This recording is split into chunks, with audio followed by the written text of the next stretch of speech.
পশ্চিমবঙ্গের অর্থনীতি নিয়ে আলোচনা করতে গেলে এখন একটা সংখ্যাই যথেষ্ট। শুধু একটা সংখ্যা যা দিয়ে রাজ্যের বর্তমান পরিস্থিতিটা যেন একেবারে পরিষ্কার হয়ে যায়। চলুন আজ এই সংখ্যাটাকেই কেন্দ্র করে পুরো বিষয়টা গভীরে গিয়ে বোঝার চেষ্টা করা যাক। সংখ্যাটা হল 13.5 লক্ষ। ভাবা যায়, মাত্র দুদিনে 13.5 লক্ষ আবেদন জমা পড়েছে। কিন্তু কিসের জন্য? কোনো বড় কোম্পানির চাকরির ইন্টারভিউ বা কোনো সরকারি পরীক্ষার ফর্ম ফিল আপ? না, এর কোনোটাই নয়। এই 13.5 লক্ষ আবেদন জমা পড়েছে একটা বেকার ভাতার জন্য। প্রকল্পটির নাম বাংলা যুব সাথী প্রকল্প। মিডিয়া রিপোর্ট বলছে, রেজিস্ট্রেশন পোর্টাল খোলার মাত্র 48 ঘণ্টার মধ্যেই আবেদনের সংখ্যা 13 লক্ষ ছাড়িয়ে যায়। এর থেকে একটা জিনিস খুব পরিষ্কার, এই সমস্যাটা আর কলকাতা বা দুর্গাপুরের মতো কোনো একটা শহরের মধ্যে আটকে নেই, এটা এখন গোটা রাজ্যের একটা বাস্তব চিত্র। তো এখান থেকেই আসল প্রশ্নটা উঠে আসে, এই যে এত ভিড়, এটা কি শুধুই একটা সরকারি প্রকল্পের জনপ্রিয়তা, নাকি এর আড়ালে আরও বড় কোনো সত্যি লুকিয়ে আছে?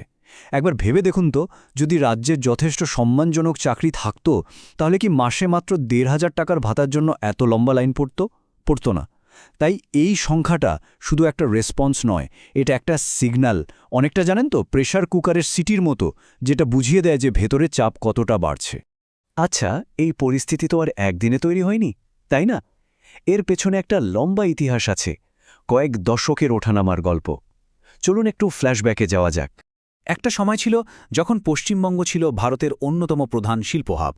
কিন্তু তারপর ধরুন ৬০-৭০-এর দশকে লাগাতার ট্রেড ইউনিয়ন আন্দোলন, ধর্মঘট, লকআউট, এই সব কিছুর জেরে শিল্পপতিরা আস্তে আস্তে রাজ্য থেকে মুখ ফিরাতে শুরু করলেন।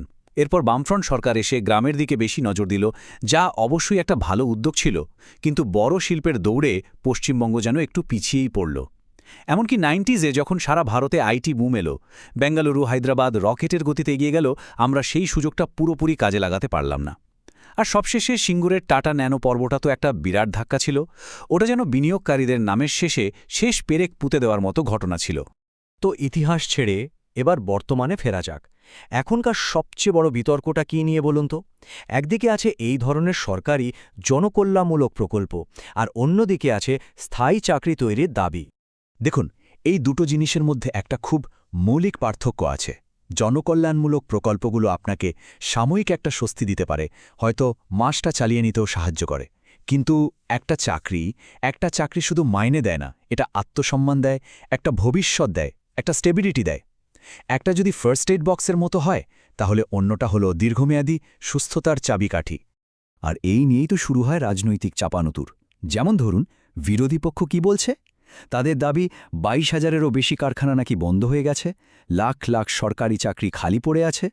আবার সরকার পক্ষের দাবি একদমই না, পরিকাঠামো, এমএসএমই আর সামাজিক প্রকল্পের জোরে রাজ্যের অর্থনীতি এখন অনেক মজবুত। এর মধ্যে আবার একটা অদ্ভুত জিনিসও দেখা যায়, মানে একই দলের একজন নেতা হয়তো এই ১,৫০০ টাকার ভাতার সমালোচনা করছেন, আবার অন্য আরেকজন নেতা বলছেন তারা ক্ষমতা এলে এই ভাতা বাড়িয়ে ৩,০০০ টাকা করে দেবেন। বেশ একটা ইন্টারেস্টিং বৈপরীত্য, তাই না?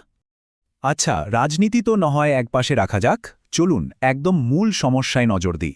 সমস্যাটা হলো, আমরা যা পড়ছি আর বাজারে যে ধরনের চাকরির চাহিদা আছে, তার মধ্যে একটা বিরাট একটা অমিল তৈরি হয়ে গেছে। ব্যাপারটা খুব সহজ, সাপ্লাই আর ডিমান্ডের খেলা। প্রতি বছর রাজ্য থেকে যতজন গ্র্যাজুয়েট ডিগ্রি নিয়ে বেরোচ্ছে, ততগুলো কোয়ালিটি চাকরি কি রাজ্যে তৈরি হচ্ছে না। ফলে কি হচ্ছে? ১০০টা চাকরির জন্য আবেদনকারী ১০,০০০। আর ইকোনমিক্সের সাধারণ নিয়ম অনুযায়ী যখন সাপ্লাই ডিমান্ডের থেকে অনেক বেশি হয়ে যায়, তখন স্বাভাবিকভাবেই স্যালারি কমে যায় আর কম্পিটিশন হয়ে ওঠে মারাত্মক।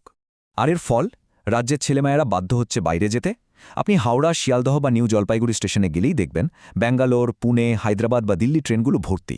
কেন? কারণ আইটি চাকরির জন্য লোকে ছুটছে বেঙ্গালুরু, ফার্মার জন্য হায়দ্রাবাদ, ম্যানুফ্যাকচারিংয়ের জন্য পুনে। এটা কোনো বিচ্ছিন্ন ঘটনা নয়, এটা এখন একটা প্যাটার্ন হয়ে দাঁড়িয়েছে। এখানেও আবার দুটো দিক আছে। যখন কোম্পানিগুলোর সাথে কথা বলা হয়, তারা বলে আমরা তো লোক পাচ্ছি না, যারা গ্র্যাজুয়েট হয়ে বেরোচ্ছে তাদের প্র্যাকটিক্যাল স্কিল নেই, কমিউনিকেশন ভালো নয়। আবার ছেলেমেয়েদের জিজ্ঞেস করলে তারা বলে কোথায় চাকরি, যা দু একটা চাকরি আছে তাতে স্যালারি দেয় ৮ থেকে ১২,০০০ টাকা, ওই টাকায় অন্য শহরে গিয়ে থাকা, খাওয়া, যাতায়াত কিভাবে সম্ভব? আসলে এখানে একে অপরকে দোষ দিয়ে লাভ নেই। মূল সমস্যাটা হলো আমাদের এডুকেশন সিস্টেম আর জব মার্কেটের মধ্যে কোনো ব্রিজই তৈরি হয়নি। এত ডেটা, এত পলিটিক্স, এত ইতিহাসের মাঝে আমরা হয়তো ভুলে যাই যে এই পুরো বিতর্কের কেন্দ্রে কারা রয়েছে। রয়েছে ওই তরুণ প্রজন্মটা। তারা আসলে কি চায়, তাদের স্বপ্নটা কি? মাঠে ঘাটে চায়ের দোকানে কান পাতলে একটা কথা খুব শোনা যায়, হামে ভাত্তা নেহি, নকরি চাহিয়ে। মানে আমরা ভাতা চাই না, চাকরি চাই। এটা কিন্তু কোনো রাজনৈতিক দলের স্লোগান নয়, এটা হলো দিনের শেষে একজন সাধারণ ছেলে বা মেয়ের মনের কথা। এতগুলো বছর কষ্ট করে পড়াশোনা করার পর সে শুধু একটা সুযোগ চায়, একটা স্থিতিশীল জীবন চায়। একবার একজন সদ্য গ্র্যাজুয়েটের জায়গা থেকে ভাবুন তো, বিএ, বিটেক বা এমবিএ পাশ করার পর সে কি দেখছে? তার সামনে দুটো রাস্তা। এক, নিজের বাড়ি, পরিবার, বন্ধুবান্ধব ছেড়ে অন্য রাজ্যে চলে যাও কাজের খোঁজে।